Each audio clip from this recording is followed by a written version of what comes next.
This is the Agoro Carbon Farming Podcast. Agoro Carbon Alliance is taking action on a global scale to reverse the effects of climate change by decarbonizing farming and restoring carbon to the world's soil. On this podcast, we're going to explore carbon farming from the soil to the atmosphere and how it affects everyone in between. To learn more, visit us at agorocarbonalliance.com. Welcome again to the Carbon Farming Podcast with Agoro. And today we have Kerry Hoffschneider on this episode. She's a communications and marketing professional with over 20 years experience in agriculture and rural community building. She works with farmers and ranchers to help them achieve their goals and dreams through effective communication and problem solving. Kerry believes that women have a significant role to play in making agriculture more sustainable and is passionate about advocating for accessible and affordable locally grown food. She's also the founder of the Graze Master Group, where she works with farmers across the country to improve grazing practices and to build healthier ecosystems. Kerry, thanks for joining us. Tell us a little bit about how you got started in agriculture. Okay. Well, thank you so much for having me. When you said the 20 years, I'm like, oh my goodness. It goes quick, doesn't it, Kerry? And it's really crazy because I'm just 21. So no, I'm kidding. And the reason I say that is I was reflecting when you were talking about my start in agriculture is really on a farm in York County. My father was a teacher and he's farmed, and I was born in 1977, right before the 80s. Right before the farm crisis. And so I guess my start in agriculture was really shaped, I know it was truly shaped there. And a lot of the memories I have are outdoors in the pasture that my dad retained amidst the cornfields of York County. We're in a irrigated area, so a lot of corn, a lot of soybeans, but Dad had kept that shelter belt in that pasture, and lots of good memories.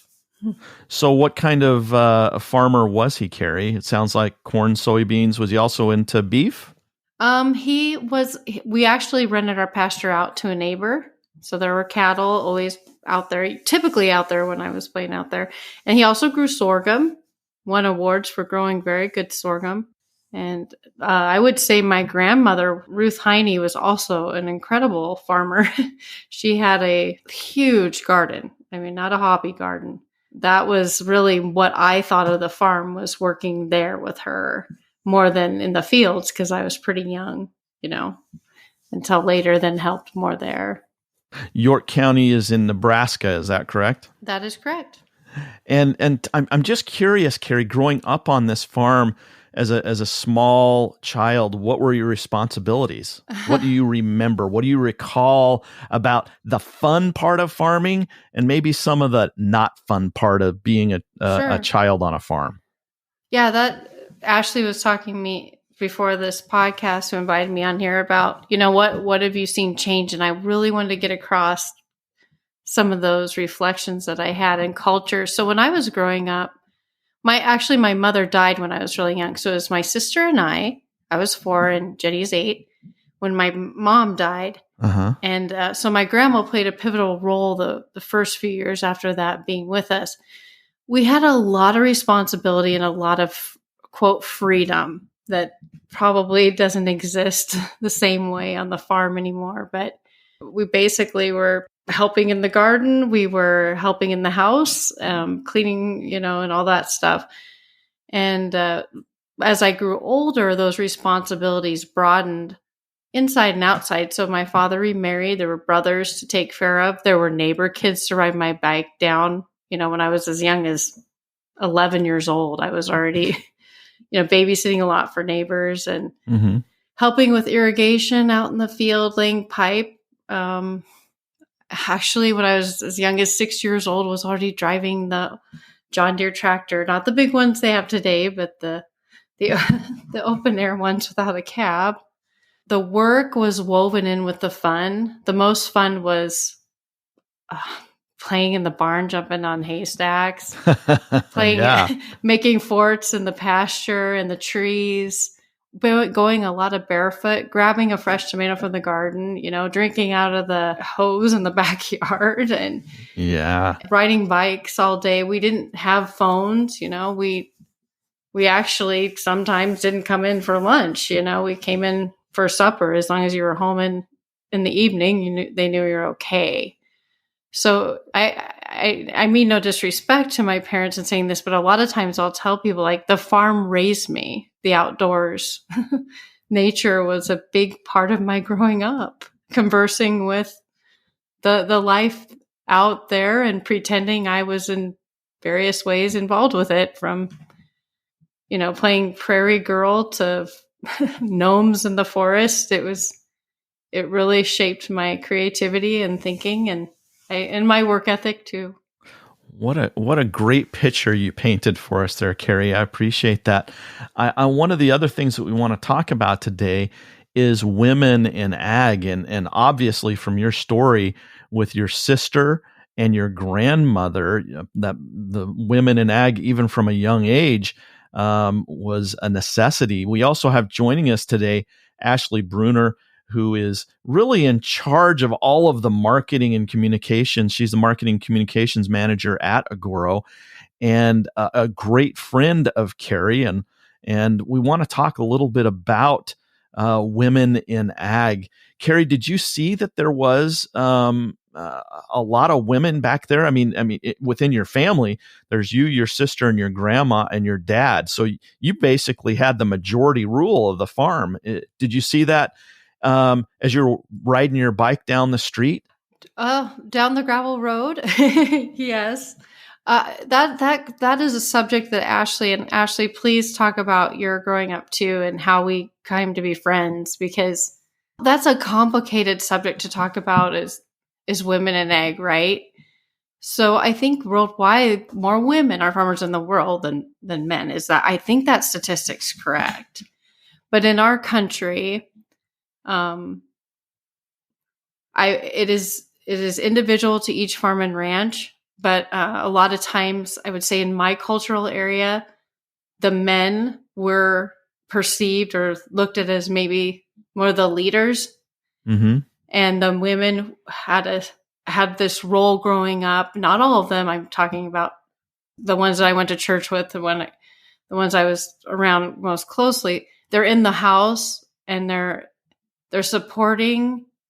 They're doing farm work. They're doing all this, but there was this challenging perception issue of what leadership position they had. I would agree with that, Kerry. And I think that, my background is very, very similar to what you've described as well, and my experience with it in such a positive way, and having that freedom to play. And I had a lot of cousins that lived nearby that also lived on farms, that really, between having a lot of cousins and a lot of animals, I can't think of having a happier way to grow up, with just a lot of opportunity, a lot of work as well, but a lot of opportunity and freedom to explore your world, and to, we really understood where our food came from, because we had huge gardens as well. We raised livestock, and then we had horses, mostly to play with. By the time I was old enough, used to be work animals. But I think that the women's role, most of my family, immediately aunts and uncles, grandparents, the husbands were farmers and the women's were teachers. And the women were also often doing a lot of the financials on the farm. So that was their role. And what people, tended to forget in the older days is that the women's role was absolutely vital to support the effectiveness of farmers out in the field. And without doing everything they did around the house, in the house, and to raise the kids, it wouldn't have been possible for people to farm the way that they have throughout, our childhood growing up.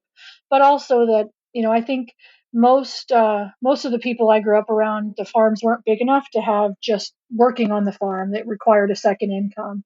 And teaching is something that, my particular family was always passionate about. And so growing up around teachers and farmers, I feel like I was really blessed in the fact that I had a lot of time with the people in my family. One thing, teachers aren't paid well, but they get a decent amount of time off. And so I had a lot of time in the form of spending it with my parents and grandparents and cousins, in the sense that, You don't have that in other fields. And that's such a precious commodity and a precious way to learn about the world and especially about farming. And I think that is the sense of community that we struggle with today. It is more lost because there's less people on farms. There's less people that live in that same type of community. But there's still many wonderful examples of that, and that the women piece of that is so critical to the heart of the community and building future opportunities in ag as well. Kerry, I'm curious. I love the picture that you paint, the freedom, the learning, Ashley, that you talk about, being curious of nature and what happens. The role that women play. I also spent summers on my uncle's farm and saw probably a similar picture where the men were actually out doing the field work per se, although the women got out there also, but they were more in charge of the home and making sure that everything, almost like is it Maslow's hierarchy of self-fulfillment, that all of the needs start in the home. The meals need to be cooked and the clothes need to be cleaned. And I saw how hard my aunts worked. And I will say that one of the fun things is when it came to harvest time, especially when we were canning food to put up in we called them fruit rooms back then, which were basement closets.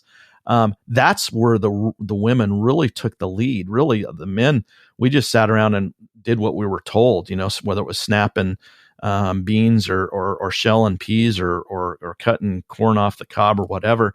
I'm curious, Kerry and Ashley, have you seen the roles change over the years in your years and don't take offense, the decades that you've been around farming? Have those roles changed a little bit? Okay, I'm really glad Ashley brought up the teacher part, because my parents, my dad and then my stepmom, mom that he remarried, was a teacher, and my grandma actually was the first in her family of 12 to go to college. She was born in 1907. Mm-hmm. And so this labor that was needed on the farm was coupled with this intellectual level of, especially like grandma and the women saying, you're not just stuck. Your mind is not stuck here in this. You can do whatever you want to. But this is also has a value place. There's a way to keep this going that's responsible and has wisdom attached on the farm that you need to carry over into your thinking wherever you go. So the role of women has changed, and each of their stories is theirs. But I think one of the things that Ashley had talked about that's really important to point out is the financial pressures of the farm, i.e. like the 1980s farm crisis and just the normal continuation of these challenges, did affect what women did. And women were very nimble in that process. So my stepmom went to work, and drove an hour each way, so that left more responsibilities for us at home. It also caused not her just doing that, but there were just stressors involved with keeping that all going. Mm-hmm. And Ashley, would you agree? I mean, it just depends on where you're from and what your story is. Yeah, I absolutely agree with that. And I think that, a lot of times there's more women enrolled in ag colleges today than men, and Right. more women seeking higher education than men.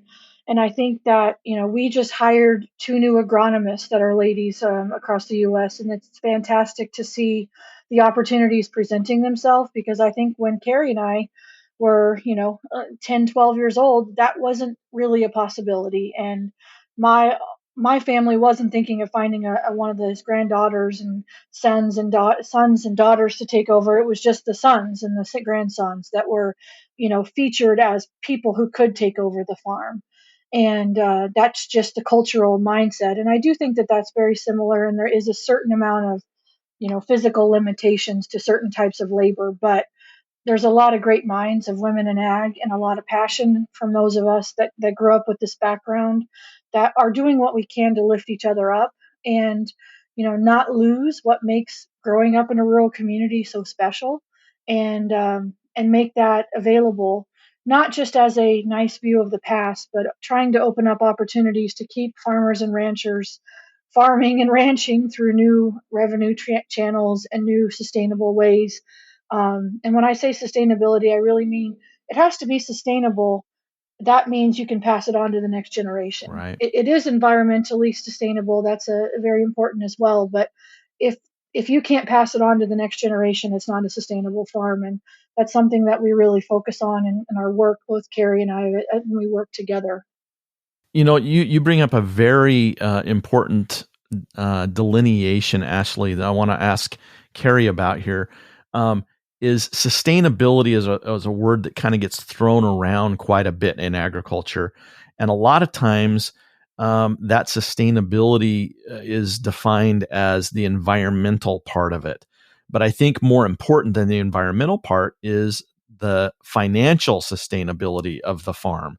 Kerry, with your work at the Graze Master Group, tell us a little bit about what you're doing with that group and the advocacy that you are promoting. How does that help with both definitions of sustainability? Oh, excellent question. And words are so finite and so over marketed.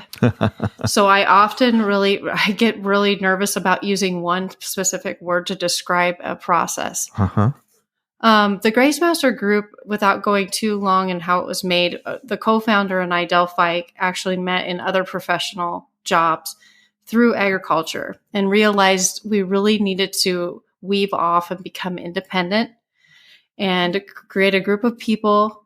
And this harkens my educational background, but bringing people together who really had the intent to genuinely help the farmer and rancher become more profitable. So in that is, yes, the word sustainable is also now the as of late, regenerative. Yes. But the farmer and rancher is just thinking about, am I going to make it next year? Exactly. Part of that has created a problem because they are often in these farms thinking just year after year, and it's looking the same every year because they think year after year, because I get it, they're trying to survive. And so what we're doing with the Graze Master Group, and why I'm so excited to work with Agoro, and Ashley can tell more about that side so that we can kind of weave back, is we don't represent one thought. All ideas are on the table. We don't have to get anything approved to release, because we're our own mindset. It's really neighbors helping neighbors, but we had to formalize it for the modern market to show it in a public relations attractive enough way to fit what the modern market requires in terms of how it looks. But ultimately, we look at it, it's a kitchen table that's broadened, the farmer's kitchen table broadening out. How are we going to come together? What is the right information that needs to be put in front of them? Who are the farmer rancher leaders of all backgrounds that need to share, and what we can really provide as solutions? And so I guess that was a long answer to a short question, but I don't define agriculture by any one word. In fact, even agriculture doesn't cover it. I think what farmers and ranchers really want to do is be real. And there's a lot of complexity in that being real and authentic. And it goes back to, it is a different experience historically from being a woman in ag and a male in ag. There has been things that men had advantages over women in business. Mm-hmm. Ashley alluded to that. There are things that women now are showing they're doing. What we want to do with our group is talk real, just like Agoro and the people they presented through their business are real people trying to do the same thing. And so, Ashley, I'd love for you to talk more about that and how kind of some of this is playing out. Yeah, absolutely. And I think that, Kerry summarized, Agoro Carbon works with the Graze Master Group in sharing the opportunities associated with the practice changes that we both believe in for many reasons. It can add a new revenue stream for farmers and ranchers. It's good for soil health. It's good for improving your forage base. It's good for water retention and or filtration, depending on what part of the country that you're in. It adds the practice changes to more sustainable ones, add value to agricultural land in the long term, and they provide returns, economic returns as well. So it's really about improving your long-term viability and adding a new revenue stream, which all farmers and ranchers are hyper-focused on. And I think what makes the Graze Master Group such a good partner for Agoro is they are speaking the truth about what they're recommending because they've lived it. Mm-hmm. It's a network of consultants that are experts in their field and or farmers and ranchers themselves. So it's not just someone from afar saying, well, you should do this. It's, I've done this. Here's what went well. Here's what did not go well. And here's how we can support you. And that's really, Agoro has a similar philosophy in that everything we do is transparent and science backed. And we have agronomic support locally. So I'm based out of Colorado, and we have an agronomist here in Colorado, 2 hours north in Wyoming, that will meet the specific needs of farmers and ranchers for the types of soil and operations in this part of the country, and a different one where Kerry is in Nebraska. And a lot of our team grew up in agriculture themselves, have seen the challenges and the wonderful things about this lifestyle, and are really passionate about building that trust with farmers and ranchers across the country, because we understand what the implications are. We understand that if we're going to make this recommendation to someone, we better believe in these practices and what we're doing. Our own families have lived it, and we understand that there's a risk and a reward associated with any type of practice change in agriculture. And practice changes are inevitable. And I love that we're talking about this. Kerry, you mentioned something, and I think, Ashley, you touched on this as well, that there isn't one recipe for all farmers, that you can't say this is the way that you should farm regardless of the crop and the region and the climate and all that sort of stuff, that it needs to be something that is experienced and learned. And I love that. And I think that also rolls into, because of the change that inevitably happens in agriculture, we need to have different diversities and ideas out there. And I think that's one of the great things that we see with women more prominently in agriculture and in leadership in agriculture, is they think differently and they can solve problems very differently than maybe the practices that were out there years ago. Kerry, tell us a little bit about some solutions that maybe the Graze Master Group has come up with recently. Just get a story or an example of how thinking differently might have caused a good change. Absolutely. So farmers and ranchers will change because their backs are up against the wall. Mm-hmm. Or sometimes they'll change because they've been brought something new and they gain the foresight enough to say, oh, this will be better. And they change because their neighbors change. Mm-hmm. So there are things now we have to admit that we have done not the right way. We have a soil problem. We are losing our topsoil. We have lost our topsoil. That is a scientific fact. Our water issues, there's so much science. That's for another podcast, people getting into the depth of that. What we've seen with the Graze Master Group, and I will just talk about Dell because he's a great example because he's the co-founder and I can speak with him and not one of our members because I don't want to put anybody on the spot, is he, because of the challenges they went through in the past and the economic situation they were in, realized through learning, through neighbors changing, that we can use less inputs, so we aren't putting the money out the door that way. We can graze animals differently to increase our forages and their production and our pastures. We can hearken things that our grandparents taught us that were interrupted by an industry that was trying to sell us some things that they thought was the answer. We realized not all those things were the answer. So not unlike smoking or other things that we've placed regulations on, or health things have come out about it, agriculture has its smoking guns. It has its wrongs. It's got its problems.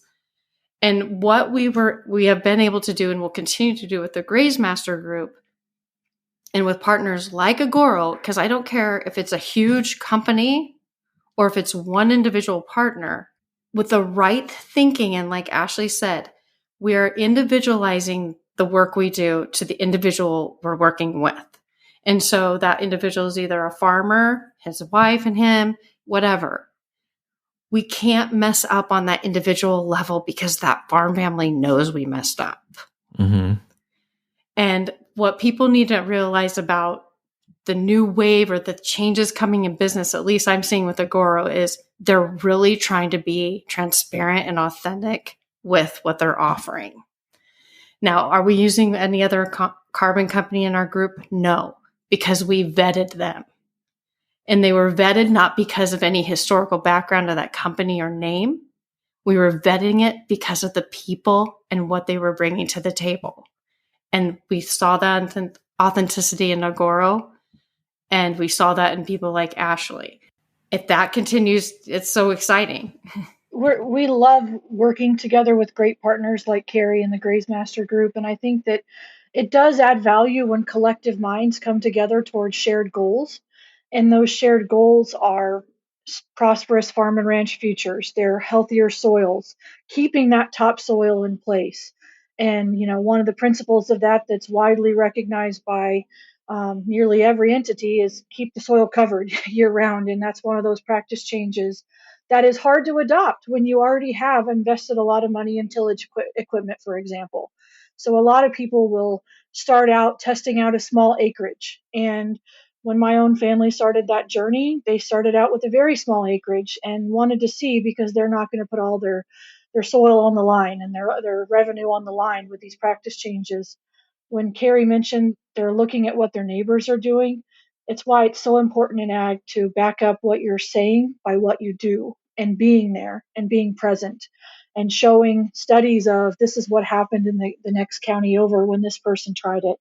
And, being as transparent as you can about what these implications can mean, both positive and negative. And I think it's really important to recognize and respect that each person's journey is going to be a little bit different, but why they come to the point where they might want to make some of these practice changes is personal. But for most people, it comes down to their bottom line. They want their revenue to be higher than what it was. And however they get to that point can be a business decision as well as an agronomic decision. I think that the county to county level soil can be so different that a lot of farmers, what we're recommending may be appropriate in one of their fields, but it may not be appropriate in another for various reasons. And then same thing with ranching. One part of the ranch might have plenty of rain and forage, and the other part might be really hurting. And by enrolling in a carbon program like Agoro Carbons, you might get that new revenue stream to add water, so you can effectively rotationally graze your paddocks in a way that you haven't been able to before, which will then have all the other ancillary benefits. One thing I'd like to add as well is what I really appreciate about Kerry in particular is she's a great storyteller. She mentioned growing up on the farm and having to play and pretend and get curious. And I feel the exact same way, reliving the Little House on the Prairie books on our little farms in the Midwest US. Both of us did. She's a great storyteller of both the positives and the struggles that the modern farm economy and ranch economy are facing. And I think that's a really effective medium because it's honest to tell the story of ag. And that's where a woman in ag like Kerry really adds a lot of value as well, because it's not just the boring stats and facts. It's telling a story of someone's experience with making changes and how it went, and what others can take from that can be so valuable. And Ashley, I think that you hit the nail on the head that agriculture is not just a career, it's a lifestyle. And I love that both of you are so passionate about the lifestyle that you want to make it continue, these communities to continue, neighbors helping neighbors, companies like Agoro and the Graze Master Group helping each other, collaborating to find solutions to I'll use the word again, Kerry, sustain the communities and these farming communities. And I love that. Kerry, I want to ask you, and I think we all know the answer to this, but since you're a great storyteller, as Ashley says, I want to get your response to this. What do you hope for your children and grandchildren within ag or without or outside of ag? What do you hope for them? I hope for them to have more community.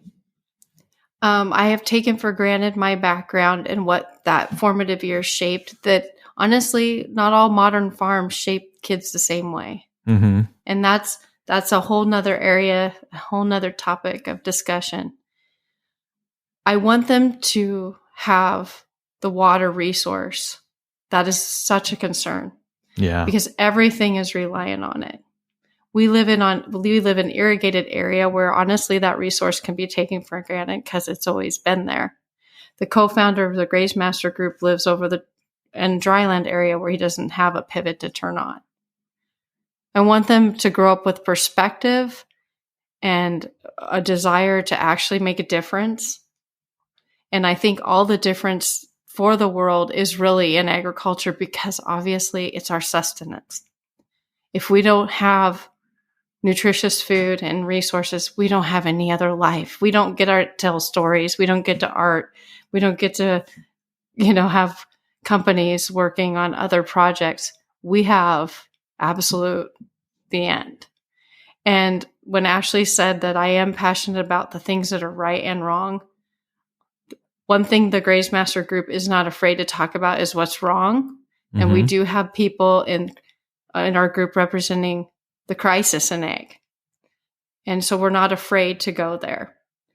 We also have people that like Ward Laboratories out of Kearney who have faced a crisis in ag and grown from a garage, testing soil and forage and water, and now testing it all over the world. And I can tell, when I want to give it back to Ashley to close up.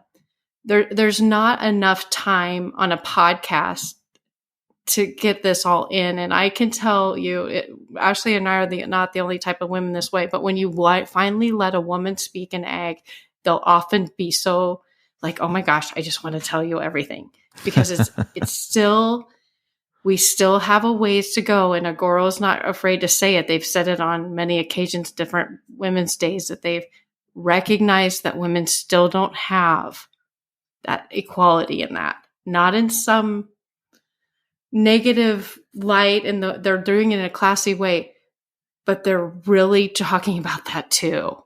And that's leadership is being real about that. Minorities, all of it. For my kids, I hope that they don't have to do what I do for a living. I hope that they don't have to think about these problems.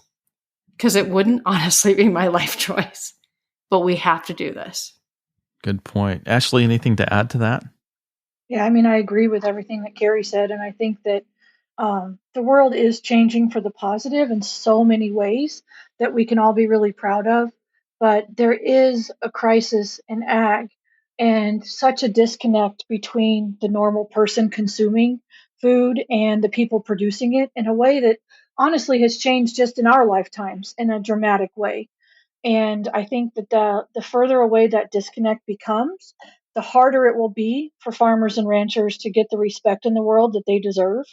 But that there also are systemic changes that need to be made in ag so that there is a sustainable food supply for everyone in the world.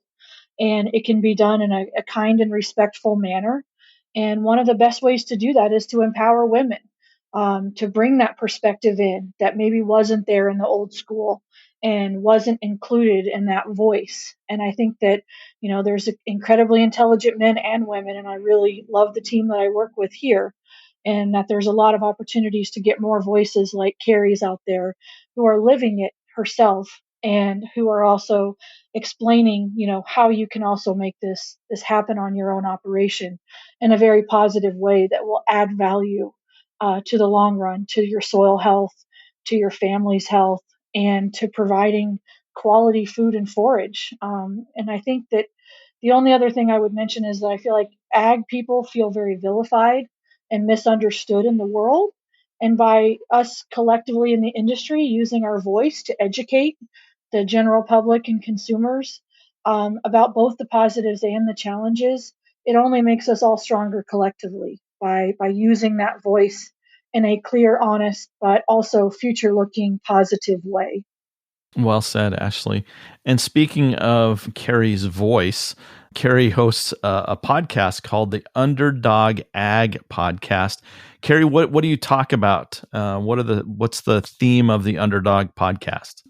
The theme is the next guest I have. They're all related to rural in some way. I've had everybody from indigenous friends to, just local stories to people like Agoro, and I really am finding my voice in that podcast. Honestly, the reason I started it is because, during COVID and after, you just feel like, honestly, I'm on a farm in York County and I'm isolated and I'm lonely. There's an aspect of my life I want to expand in that. And it was a way to give, I guess, a voice from one farm and bring people from all over, just like you're doing with yours.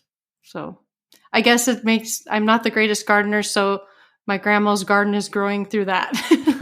That's great. And if someone is interested about the Graze Master Group and how they can help their farm, where can they get more information, Kerry?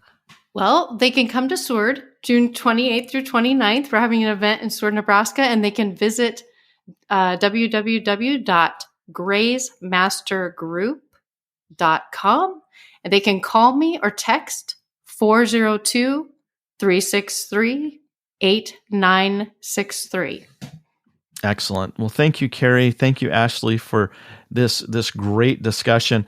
As you said, Kerry, not only when you say you get a woman on the stage to talk about ag, will they start talking about everything, but we're listening. I would love this podcast to go another hour or 2 hours and learn about your experiences and what you're doing to help the ag community. And it's just great stuff. So thank you both for coming on and helping us learn a little bit more about women in ag and about what the Graze Master Group does and how we can become better, profitable farmers and ranchers.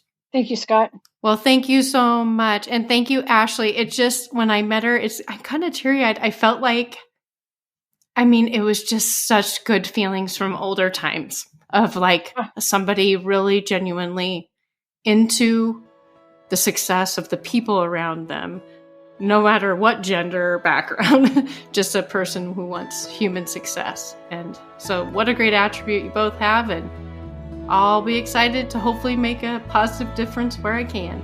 100% well said, Kerry. Thank you.